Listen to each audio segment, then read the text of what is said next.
예, 계속해서 시곤에 대해서 말씀드리겠습니다. 어, 금방 행운에 대해서 이렇게 말씀드렸는데 이제 오늘 시곤하면은 이 오온 공부가 다 대략 끝나는 것이죠. 이 오온은 불교의 근간이고 가장 중요한 교설 가운데 이제 하나입니다. 오온을 통해 무상, 무화, 공, 연기를 연기법을 설명하신 경전이 참 많습니다. 나라고 생각하는 것에서 이것은 나의 본 모습이 아니야. 이렇게 생각되는 것들이 있을 것입니다. 이런 것을 하나씩 하나씩 한번 빼보십시오. 이것은 나의 모습이 아니야. 나는 이런 사람이 아니야. 이런 것들. 그래서 빼고 빼다가 더 뺄 것이 없을 때 그럼 무엇이 남느냐? 그래도 이것만은 나의 모습일 거야. 그래도 나라고 증명할 뭐가 있지 않겠나? 이렇게 생각하실지 모르겠습니다. 나라고 생각하는 그것이 사실 내가 아니라면 좀 허무하기도 할 것입니다. 허탈하고 어떤 공허함에 빠질 수도 있겠죠. 어쨌든 이 오온을 우리가 생각하는 이런 식으로 접근하는 것이 아니라 부처님이 가르쳐 주신 쪽으로 인식하는 것, 그러한 견해를 갖는 것, 이것이 이제 중요한 일입니다. 시고는 마음을 가리키는 어떤 용어죠. 잘 쓰지 않는 말입니다. 밖에서는. 아르마리로 번역하시는 분도 있습니다. 이건 좀 전에 행운을 말씀드리면서 이미 언급했습니다. 그럼 무엇을 시곤이라 하는가? 대상을 아는 것, 식별하는 것, 이것을 시곤이라고 합니다. 뭐 이것을 마음이라고 하죠.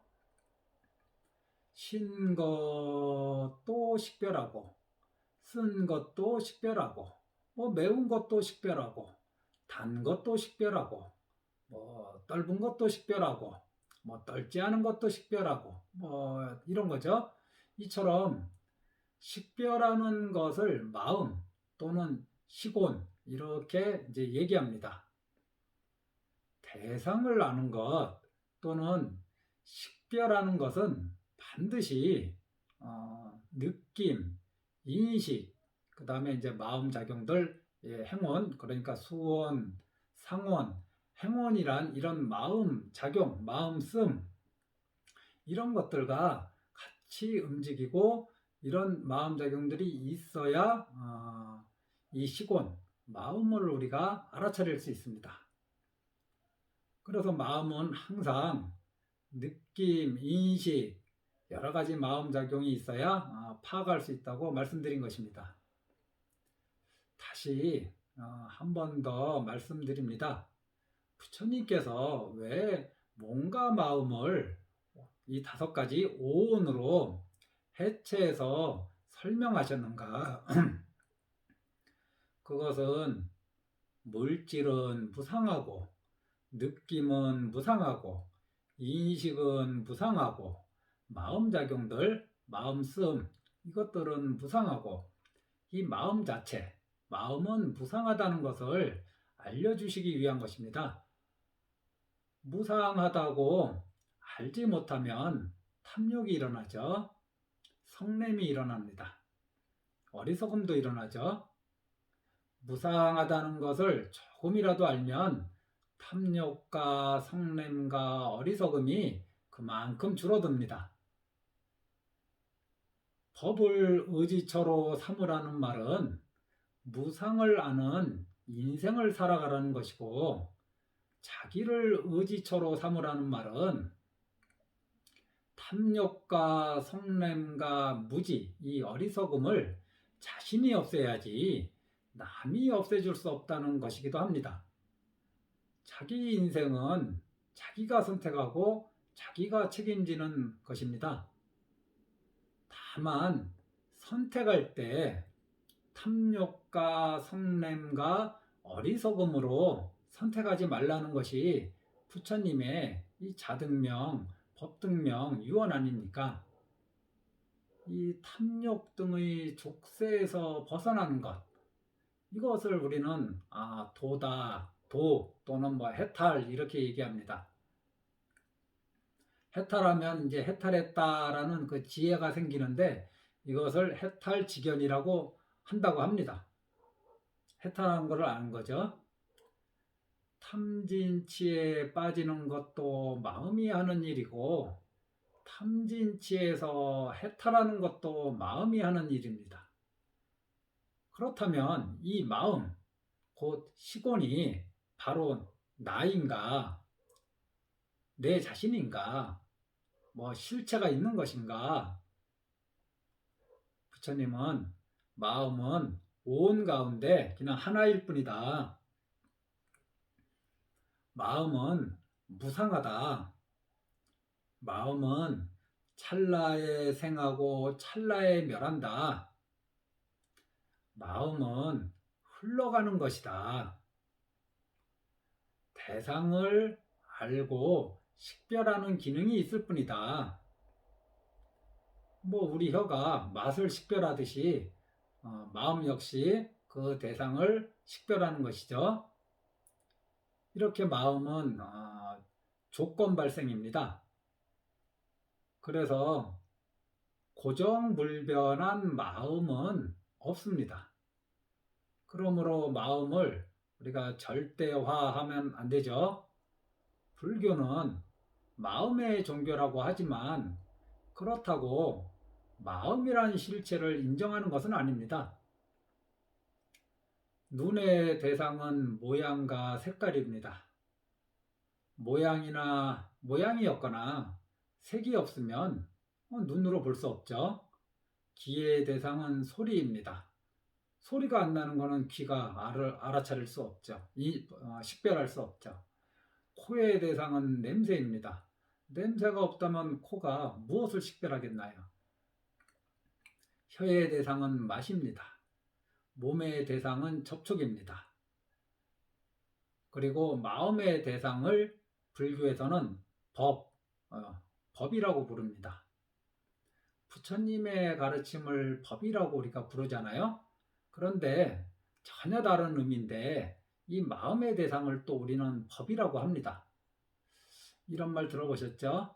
안이비설신의 색성향 미촉법이라고 하지 않는가요? 이것이 이제 안이비설신의, 이건 이제 눈, 귀, 코, 혀, 몸, 마음 이렇게 감각하는 기관이고, 색성향 미촉법은 그 대상이죠. 이것이 이제 12글자인데 이 감각기관과 대상이라는 조건 없이 마음이 혼자 독자적으로 이제 존재하거나 뭐 마음 홀로 아무 일도 없는데 마음 홀로 일어나는 일은 절대로 없습니다. 다 연기로 조건에 의해서 발생합니다. 그래서 마음은 무상합니다. 그리고 실체가 없습니다.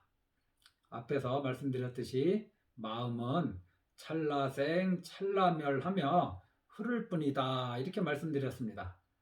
이 흐른다는 이것을 불교 용어로 이제 상속, 재산 상속할 때 그 상속입니다. 상속이라고 합니다. 마음이 지금 여기에서 이렇게 생생히 있는데 지금 내가 느끼는 이 마음은 무엇인가? 이렇게 명명백백한데 어떻게 없다고 할 수 있는가? 불교에서는 이렇게 과거에도 있었죠. 지금도 있는 것 같은 이 마음을 과거에서 현재로 이렇게 흘러왔다, 상속한다, 이렇게 설명합니다. 이 마음은 마음을 일어나게 하는 탐욕, 성냄, 어리석음이 다 할 때까지, 사라질 때까지 이렇게 흐르는 것입니다. 상속되는 것입니다. 마음이란 실체가 없다고 인식하기 시작하면 탐진치가 점차 소멸되는 그 길을 갑니다.